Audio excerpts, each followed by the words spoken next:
On the latest episode of Farmer Wants a Wife, women wear white tops and jeans. I'm Lizzie Frizzle. Let's talk about TV. Contagious.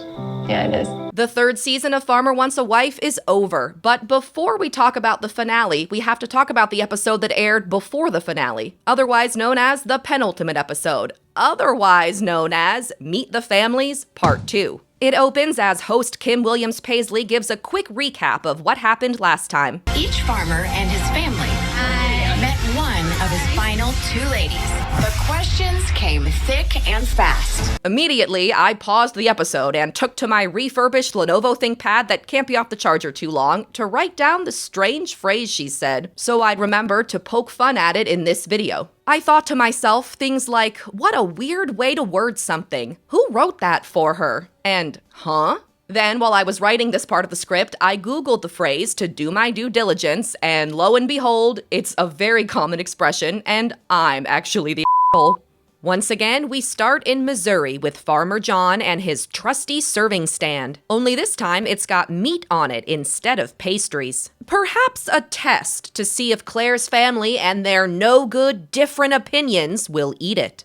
John is prepping to meet Claire's mom, a professor, and sister who wears dark colors and no cowboy boots or flouncy dress with little flowers on it, making her basically a goth on this show. Also, I guess she had a lot of lipstick on her teeth? Because it's still the time of the year when John's parents are out of town. John's parents are out of town. His siblings show up again, but we lost one since last episode. Given their vastly different values that are constantly mentioned but rarely specified through her family, John hopes to get some clarity on Claire. Today, I'm just kind of hoping to get some more clarity on Claire. Shoot, he beat me to it. In what I'd call a legitimate twist, Claire's mom also grew up on a farm. She and John's family bond about how pretty a big wheat field blowing in the wind is. But that's about all they have in common. Most of the rest of the segment is like a performance of Let's Call the Whole Thing Off. John grew up hunting, Claire did ballet. John goes to church, Claire's not religious. Claire wants to work like her mom. John wants a stay-at-home wife. I'd like to work, and I'd like for my wife to be home with the children. Ah, okay. I would want a traditional family. That can be controversial these days, so. I've rolled my eyes at a lot this season, and they finally got stuck that way after this scene. There's nothing controversial about a guy wanting his wife to be a stay-at-home mom, as long as the woman he marries also wants to be that. Several contestants this season have cited staying home as part of their dream future, and John isn't even the first farmer to say that's what he's looking for either. But the ideological difference that seems most difficult for John to overcome is parenting style. Are you gonna be strict? Yes, I will be. Really? Yeah. See, I was not strict. When they got to be a certain age, when they 16, they got their cars, I was like, well, you can come and go as you please. I always have to know where you are, and you can't get in the car with anybody who's been drinking. There you go. I will come and get you any time of day. How was meeting Claire's family, her mom and her sister? It was unusual. Claire was raised in a household where, her mom was saying, she kind of let them do what they wanted to do. Being the I'd rather you party at my house since you're going to do it anyway parent, now that's not strict. But despite his skepticism in the moment, when John talks to Claire that night, he says he's realized that even though her mom's parenting is different from what he thought was best, it produced just as incredible people as his family's stricter style did. He also says that the realization is causing him an existential crisis. Claire acknowledges that John's upbringing, though different from hers, turned him into a good person too. She's just not gobsmacked by it like he is. And let me just add that as someone whose mother was super strict, I was a socially inept kid who cried a lot because I was scared of making her mad. Later in life, I knew someone with a very laid-back mom who called a girl corn chip toes until she transferred into another history class. So both parenting styles can fail pretty miserably too. Back at Family Day, in response to John's questionable or traditional values, Claire's mom asks him something the show's been teasing for weeks that, what do you know, is way less dramatic than we were led to believe. All right, now I'm on the spot. What are women for? What are women for? What are girls for?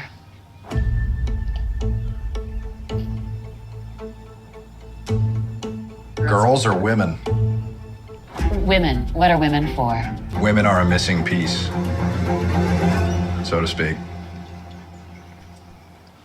That was a good answer. Is it? Elsewhere, Claire chats with John's sisters, who tell her that of all their brothers, he's the most sensitive. Wait, John is the sensitive one? John, are you a slow dancer? Sure. I don't want to break the girl's heart at all because it does seem fragile and it does seem very large.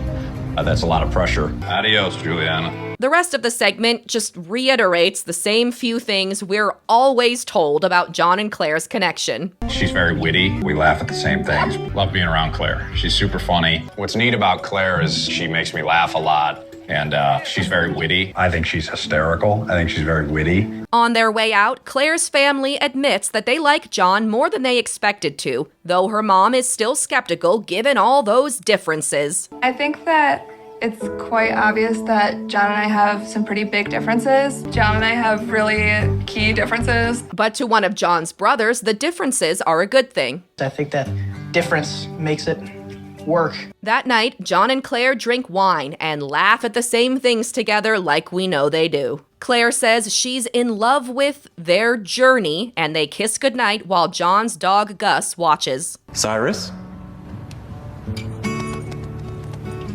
In Arkansas, farmer Colton says it was tough to meet Keely's parents last episode because it made him realize that he doesn't want to be in a serious relationship. If only he'd figured that out before he signed on to a show that's supposed to end with him deciding to marry someone he met 6 weeks earlier.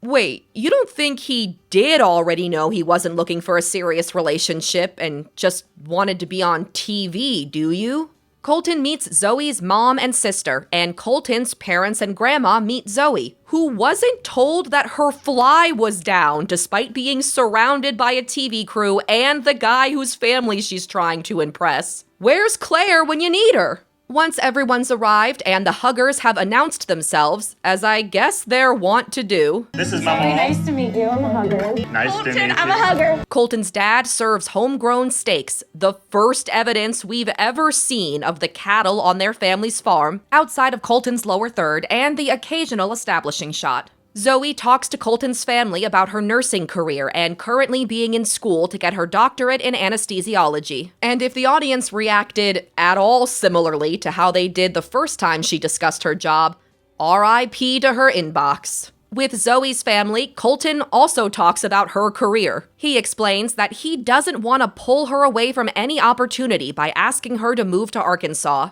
Zoe's mom hopes they can find a way to align their career goals, but I thought they did that already. People in Arkansas are always hurting themselves, so I think they're looking for some good nurses and anesthesiologists and stuff like that. Oh, really? Yeah. Did you search that up yourself? Later, around the kitchen table, Colton reunites with his parents to get their impressions about Zoe. They liked her. Zoe's family just stands by their car to chat, which should be too unceremonious a place for them to give their thoughts about her theoretical potential husband. But since Colton doesn't even want a girlfriend, it's perfect. Zoe's mom tells her that Colton's got a good head on his shoulders, but Zoe is mostly interested in knowing whether or not they thought his head was attractive. You guys thought he was handsome? Did you like Yes, he's as much as I did? Yes, he's very handsome. When Zoe's sister warns her that Colton wants to take it slow, Zoe doesn't care. In fact, she says they haven't even talked about that stuff yet. And why would they? They're only on a TV show about getting married.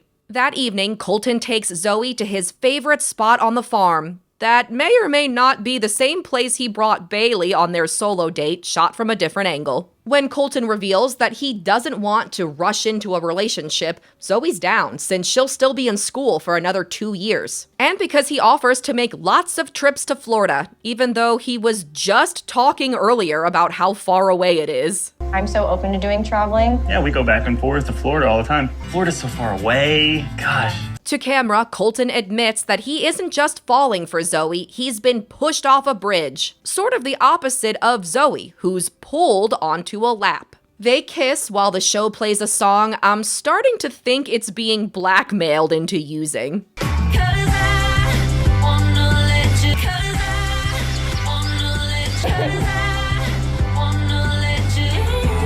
In California, at Farmer Matt's family day, Chelsi brings a charcuterie board and an eyelash. You have a hell shape. Thank you. Do I have lipstick on my teeth? Nope, that'd be Claire's sister. Matt's parents, then Chelsi's mom and sister, arrive. The show reminds us that Matt and Chelsi come from different backgrounds. She grew up in a one-stoplight ranching town, and he grew up in unknown. But both families have 4 kids, so I guess they're not so different after all. She has 4 girls, and so she's always staying in on business. When it's time for Matt to talk with Chelsi's family, he reminds us that this isn't actually his farm. What is that tree right there with the purple?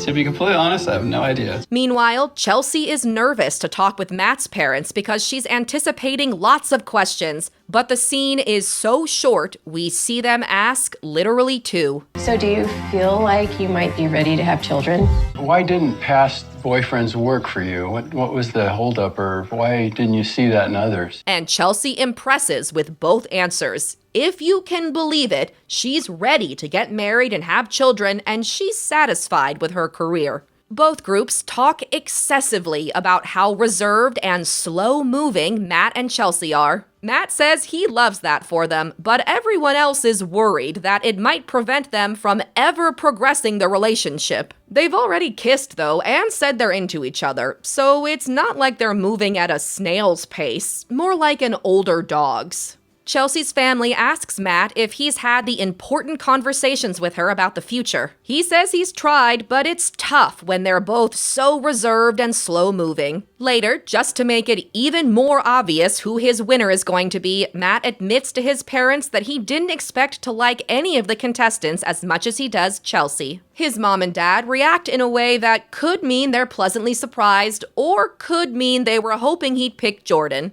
I didn't really think I was gonna like anyone so much, you know? Yeah. I do, so. Oh, you do? Yeah. That night, Matt waits for Chelsi with red wine in the bed of a pickup truck as he gushes to camera about her brains, her looks, and her cool clothes. Every day I just appreciate something more about her. You know, so intelligent. She's got the coolest outfits. I guess the other women's clothes weren't cool enough to warrant an outfit change. Chelsi arrives just in time for them to agree that appearing on the show was worth it, to smile at each other in close-ups, and for her to take maybe a sip of wine. In Alabama, Farmer Jay and Karina get ready for their family day by moving hay bales into a better seating arrangement, a task that required as much, if not more, physical labor than most of the farm work segments we saw this season. To camera, Jay says his feelings for his other finalist, Grace, are strong, and his feelings for Karina are very strong, but he's worried about what'll happen once they're out of the honeymoon phase. Except they haven't even started exclusively dating yet. They're closer to the beeswax moon phase. Once the hay bales are in place and a few repetitive confessionals have aired, Jay meets Karina's parents and sister, while Karina meets Jay's parents and sister. When the group splits up, Karina fears her dad's tough questions for Jay. And the editing tries to get us to worry too, by relentlessly inserting jarring musical stings under footage of him just listening to other people or being quiet, like all the best bad shows do. Where do you see yourself in 2 years?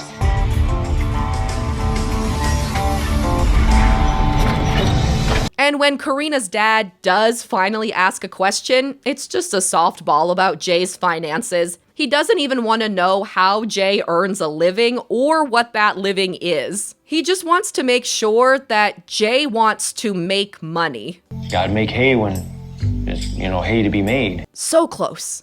Elsewhere, Karina tells Jay's family about how important her own is, partly because she says she doesn't have the personality to make new friends should she ever move to Alabama. I don't have a personality to go join the library or fitness classes and make friends that way. But Jay's dad describes get-togethers every weekend on the farm with food and music and lots of people to meet. Sounds like it would have been a fun group event. Or at least something Jay could have brought his contestants to, but there probably wasn't enough money in the budget to hire a PA to get signed releases from everyone.